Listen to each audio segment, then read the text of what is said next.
Welcome to the rental property hold versus sell mini lesson. I'm excited about the content in this lesson as we walk through the transaction planning portion of Teaching Tax Flow REI, the course. And this is a question that we get all the time when it comes to tax planning and strategy is, should I hold or should I sell my property? So I'm really excited to walk through the next slide here, which is our agenda. We're going to look at our real estate transaction planning chart and look at the key considerations.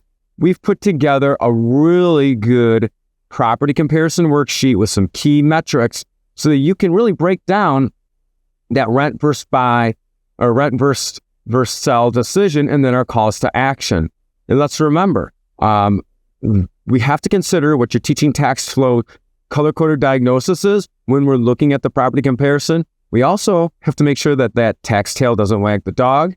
We have to remember two of those three laws of teaching tax flow. Cash flow doesn't equal tax flow. We're going to really run through that in the property comparison worksheet. And that tax agencies are our involuntary business partner. Some of the actions trigger a tax. Some of the actions do not trigger a tax.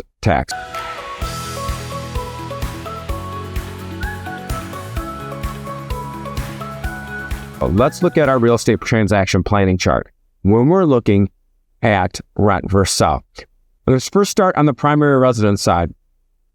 A big mistake I see often, and we at Teaching Tax Flow have seen over the last 20 years, is that people or taxpayers convert their primary residence to a rental property for a short period of time, let's say 5 years or less, and then subsequently sell it, and they miss out on all or a portion of that Section 121 primary residence exclusion from tax. So when we're looking at that primary residence, if you just convert it and rent it out, you don't owe a tax at that point. Although if you sell it, most likely all or a good portion of the gain is not going to be taxable under Section 121. So when we're looking at that Section 121 exclusion, really check out those eligibility items. The biggest one is it has to be your primary residence for 2 of the last 5 years, and the exclusion amount for married joints, $500,000, as the loss that's currently $250,000 otherwise, and that's not how much cash you get. Remember, cash flow versus tax flow. That's your sale price minus your tax cost basis. Let's jump into the investment property side over here. We know that if we rent the property, then it's not going to trigger a tax. You're going to pay tax on your net rental income, which is probably going to be very small after the depreciation deduction, maybe nothing at all. But if you sell it, now all of a sudden you've triggered a potential tax. So if you cash out, we see that that's currently taxable.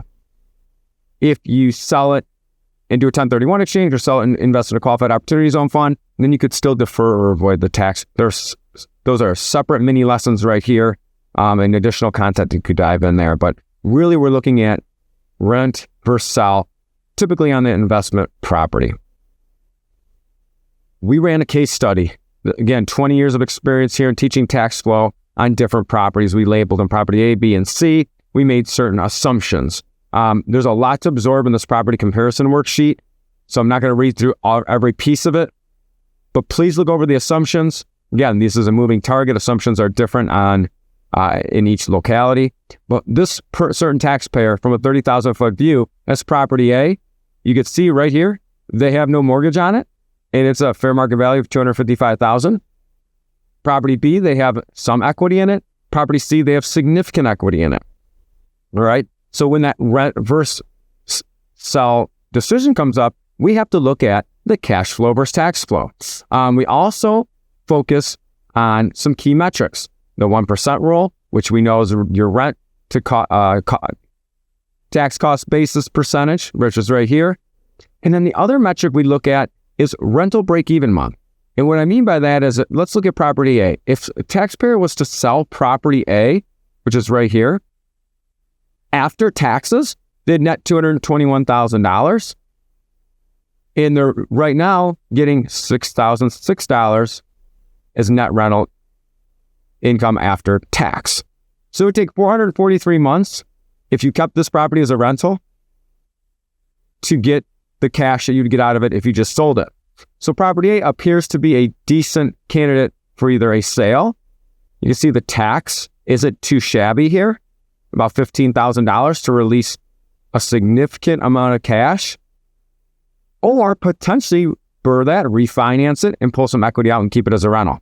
So each property, like I said, you really want to look at property A, so it has a lot of equity in it. Property B here is really decent on the 1% rule. This seems to be a better option for a rental because the break-even months are only 90.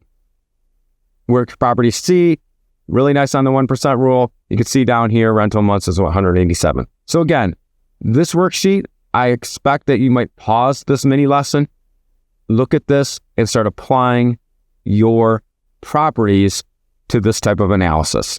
Okay. I want to point out one more thing. Depreciation recapture tax, assume at 25%.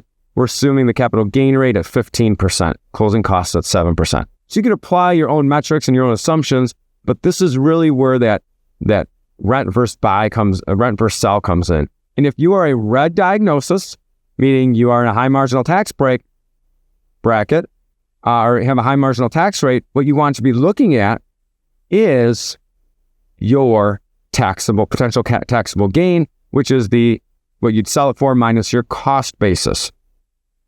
If you are in a green TTF diagnosis, that means you might be more likely to sell a property, and gold's tax-free income and growth. Let's put a bow on this. I know this one's a little longer, but such a good subject. Look at your tax return and look at each rental property's net monthly cash, your tax cost basis, your equity. What would happen if you sold the property? What happens if you just keep the property and rent it out? Figure out if your properties are close to that 1% rule. That's a great rental matrix. And if they're not, then that you might want to reposition the portfolio and determine how your teaching tax flow color diagnosis applies to each property's hold versus sell analysis. Remember, red, high marginal tax rate, probably not going to want to sell in general from a tax perspective. Green means go. Green, low marginal tax rate, and you might not pay a significant tax to sell the property. If you keep that property and get tax-free income and growth, we love that gold tax strategy. Thanks for watching this mini lesson, and really take a look at your portfolio and determine if you should keep it or sell. Take care.